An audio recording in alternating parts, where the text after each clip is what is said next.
Hi, it's Jay from Iridescent Tarot, back with some more sparkle for you. So today I wanted to film a VR to Simon at the Hermit's Cave. He made a recent video called 10 Tarot Decks Never Leaving My Collection, hashtag Tarot Decks for Life. Now, me being a sentimental person, I can hang on to a deck. I also, though, have this very, Queen of Swordsy ability to just pull decks with abandon. So those two parts are always like kind of coming into contact with one another, where there are decks that I hang on to purely for sentimental reasons. And then there are decks that I might even decide the same day that they arrive that like, this just isn't going to work for me. So that being said, I wanted to talk about these 10 decks. And what I liked about this tag is that these aren't your top 10 favorite tarot decks. These aren't the 10 most favorite tarot decks. They're not the soul decks. They are not the most beautiful decks. As Simon mentioned, these are the 10 decks that will never leave. And that really put a different lens on the way that I looked through the decks to choose them for this video. So I can't not include the Starchild Tarot. As I've mentioned many times on my channel, this is a deck that really got me into tarot in the first place. Although I had decks when I was 8 years old, I didn't fully learn the tarot until I saw images of this deck online and said, whatever that is, I need to know how to read with it. And so this is truly the deck that brought me onto the journey of learning the 78 cards, and I will be forever grateful for this deck. Now, there are things about it that current day me would not go for. For example, I don't really love having people in my decks, especially ones that look like people that I would recognize. Like this looks like Daenerys Targaryen from Game of Thrones, and just like people that I could look out my window and see. I don't mind figures that you can't really recognize who they are, but they just look a little too people-y for me. And so while current day me would not really pull this deck to read with now, it is one that for sentimental reasons and because I do think it's beautiful, I will, I'll never move this deck on. Now, I did have 2 copies of this deck. I had this one with the borders and I also had the borderless version, and it was kind of agonizing to me to decide which one to move on because I'm always trying to narrow the number of decks in my collection down, and I didn't feel like having 2 copies of this deck was warranted any longer. And so I filmed a whole video. There's a, I'll try to link it here, where I discuss like the differences between the 2 versions and why I might keep one over the other. And spoiler alert, the one with the borders is the one that I ended up keeping. But this is just a deck that, for sentimental reasons and for me being so grateful that this deck got me on the path of learning tarot, I will never move it on. And yeah, it's still fun to look through. Like, I still think it's beautiful. It's just not one that calls to me to read with today. For the curious today, I'm wearing this, I can never pronounce this name, Beau Reeves lacquer, Beach Please. And this is a super sparkly, shiny nail polish in person. Also, thank you so much, Aldona, for sending me this ring. Aldona, Elements of Tarot, is one of the most generous people here on YouTube. She is just constantly, I'm always watching videos where her name is being brought up. Oh, Aldona sent me this, Aldona sent me that. She's just so generous. Yeah, I just wanted to shout her out because I'm so grateful to know you and to get to just exist in this tarot tube space with somebody as kind of generous as you. And my perfume of the day is Times Kimono Rose. I don't have a bottle or a sample of this. I sprayed it on when I was in a store earlier today, and it smells so beautiful. This has notes of rose, peony, jasmine, clementine, blackcurrant, and vanilla. It's beautiful. It's definitely not in my normal wheelhouse of gourmand scents, but it's soft and pretty and delicate. And it's not super perfumey at the same time. It's just like clings nicely to the skin. None of those notes stand out. They all just blend together very seamlessly to create, honestly, it looks like the color of my shirt. It smells like the color of my shirt, if that makes sense. Like if you mix my nail polish with my shirt, like that's the vibe of the perfume. So the next deck that I'm including is the Shadowscapes Tarot. And I am someone that has these times where I'm super into tarot, both as a hobby, collecting decks and reading with them. And then there's times where I just kind of like fade out, and I am not super invested into the cards or doing readings or, you know, looking at decks and stuff. It's just the way it is. Over the years, my hobbies wax and wane, and tarot, even though it's like I consider it more as more than a hobby, it sometimes falls into that category for me where it's like I don't have interest in like looking at new decks or anything like that. Anyways, around 2018, when I had gone through a little bit of a lull in my interest in tarot, this deck brought me back. And I pretty much exclusively used this deck for about a full year that year. And I brought it with me like everywhere. I used it very intentionally. I did a lot of journaling with it. And I feel like this deck is like a stamp in time. It very much has 2018 me written all over it. And I could never move this deck on. I've had the other versions, the glitzy French one, the glitzy Czech version. Nothing compares to this original, whatever this is. It's got like super thin cardstock.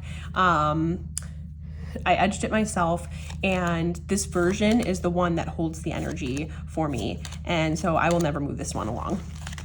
I don't think I'd ever get rid of this RWS.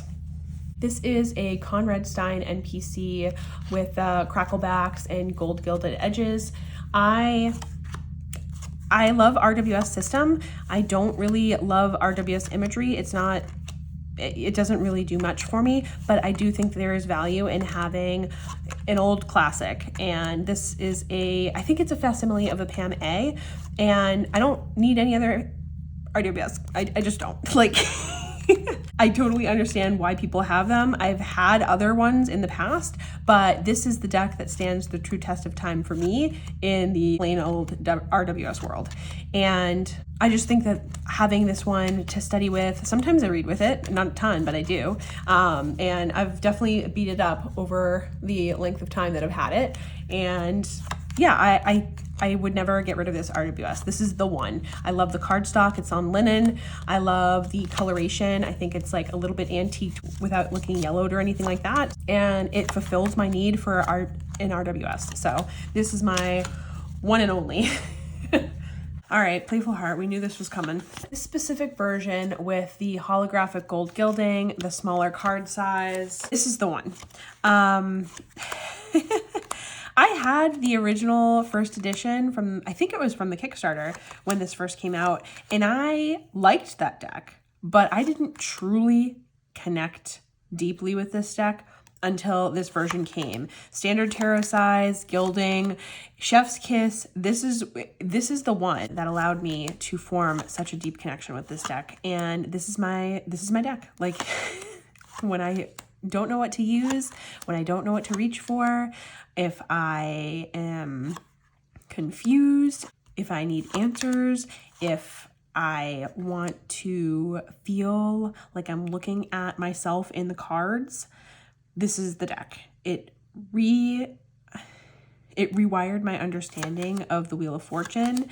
The illustrations in this deck are so unassuming and cheerful, and the color palette is so happy, but it does not shy away from tougher subjects, and it does so in a way that makes you say, oh yeah, like I get it now.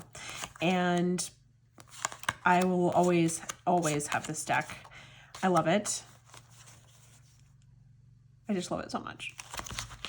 And Majestic Earth, another deck that I feel a deep soul connection with, and kind of fills in any leftover gap that there might be from Playful Heart if I need something a little bit more serious and contemplative, and that connects me to the rest of the world and the natural world and the earth. This deck does that. It makes me feel like I'm a part of something that's larger than myself. It is vast and yet still speaks to me in a way that I can understand. And because it's out of print, I don't know that I would be able to replace this deck.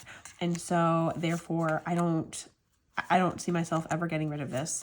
I've formed too much of a bond with this specific copy.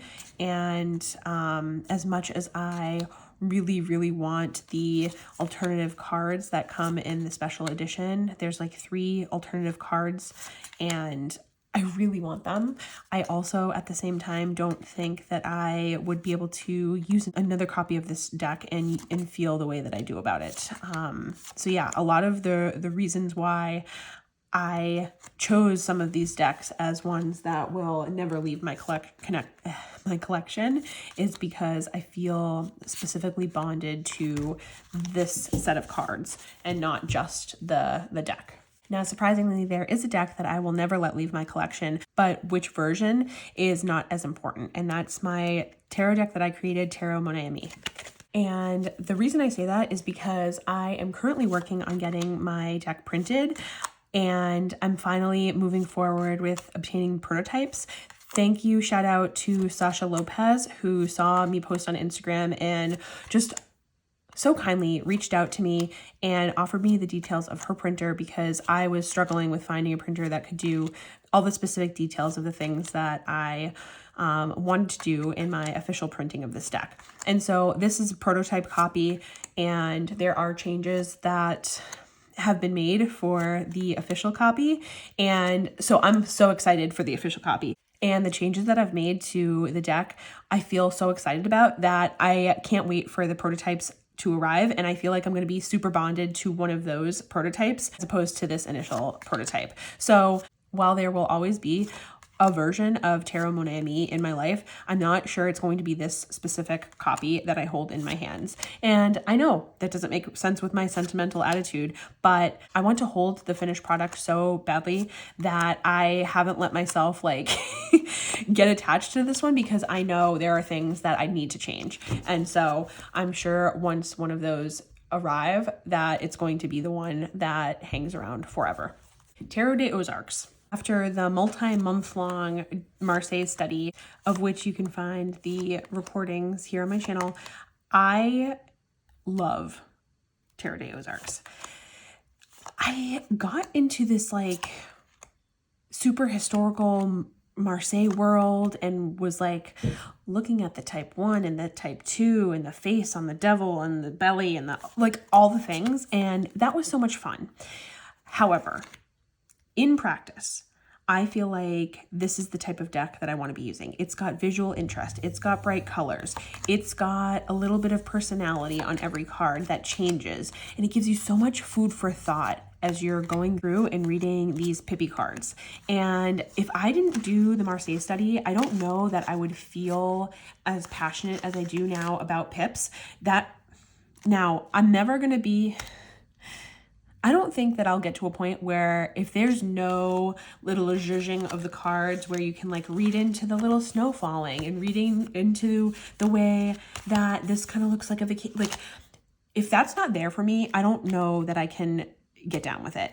But this deck has so much of that I can never let this go. I love this deck so much. My Sparkle Thoth. I've done so many deck modifications in my life of edging cards and whatnot, but I've never sparkled a deck and I've never trimmed a deck until Sparkle Thoth. And this was such a labor of love, took so much time and effort and thought, and I feel like there's blood, sweat, and tears in this deck, and I just could never get rid of this deck. I'm so proud of the way that it came out, and this deck will never leave. The Narrative Alchemy Tarot. My tarot practice has a very psychological bent to it, and with that in mind, the Narrative Alchemy Tarot being made by Chrissy Bentley, who's a therapist, there's something about the wording that she's chosen for each of the tarot cards, the way that she integrated the chakras into the colors, the way that this can function as an oracle deck, and then the write-ups that she made. This is a wealth of information, and I would never want this to not be in my life. I'm so grateful that she shared this creation with the world because I know how hard it can be to, make something and share it with the world. And I'm just so glad that I have this deck, and I would never get rid of it. Did I pull a Cassie? I have 11 decks here. These are like my two most beautiful decks. I I'm not choosing. I'm going to choose them both because they're both like half a deck to me, because I don't know how to read Minchiate, but I will be keeping this deck. Like, this is in my collection to stay forever. And the Weaver Tarot is so scant with its like line drawn imagery that I do find it like a little bit harder to read, but the holographic beautiful detailing is so outstandingly gorgeous that this will never leave my collection either. So like, neither of them are leaving, but neither of them do I really read with you. And so reading Minchiate is on my to-do list. Like, learning, she created a beautiful PDF guide to this deck, so it's on my list. Like, the list is growing, it's there. But this is just absolutely stunning, beautiful artwork, and the production quality with like the little copper detailing, the holographic edging, the cardstock is beautiful. Like, it's so good. It's so good. And even if I never read tarot, I would want this deck, because I would figure out how to play the game of Minchiate and use this to play with, because this is never leaving my collection. It's beautiful, beautiful, beautiful. It's enough for me to have this. I don't need to know how to read with it just yet. I love it. I adore it. The colors, the illustrations, beauty. I don't know that there can ever be a deck as beautiful as this. I just really don't. The background images are like, a lot of them are landscapes, which is something that I really enjoy in my decks. See Majestic Earth Tarot. And then the image in the foreground is kind of what trips me up from using this all the time. Because yes, they're nice, but like, they're not, I don't know. They're like a little bit,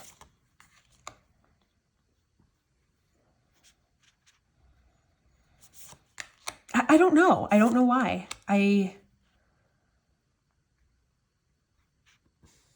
There's nothing wrong with it. They just hold me up a little bit. And also there's the fact of, I love the way that this looks so much that I don't want to damage it. And it's one of the few decks that I'm a little bit precious with. Like, I still do riffle shuffle it and overhand shuffle it, but I am a little bit more cautious than I am with my other decks, even including Majestic Earth. There's just something about the line work that doesn't exactly translate to my understanding, but it doesn't really matter, because it's just so breathtaking that I'm okay with it. It is what it is. Eye candy in the deepest sense of the word. It's eye candy. All right, I hope that you enjoyed taking a look at the 11 decks that are never leaving my collection. I hope that I never eat my words and let any of these ones leave, but these are, you know, either tried and true, or they have a reason they're sticking around. And I can say confidently at this moment in time, right now, none of these are ever leaving my collection. But talk to me in a year, because you never know with me. Okay, I had so much fun filming this. If you enjoyed, please like, comment, subscribe, all the things, and I will talk to you later. Signing out.